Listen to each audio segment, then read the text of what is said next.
Well, I was disappointed to be knocked back by the SDLP because, South Belfast is always considered to be fluid, and that's with no disrespect to the SDLP leader.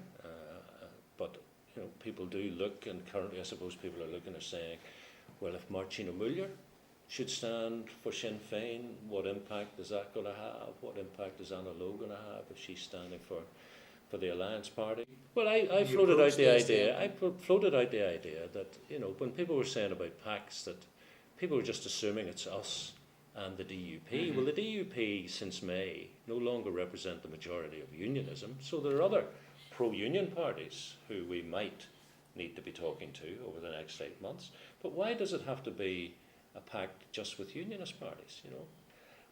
We would dearly, dearly love to bring Fermanagh back into unionist control. I think it would be a huge message to send out to unionism that the most westerly constituency in the United Kingdom is no longer in Sinn Féin hands, but it's back in unionist hands. Could that have been done through an understanding with the SDLP? Well, we'll never know.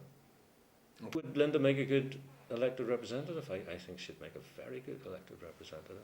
She is extremely popular, very warm individual, and it's her work on attacking the stigma of poor mental health and well-being that I think makes the difference between being somebody with a public profile from radio and TV and somebody who has a proven track record of actually doing things that help people.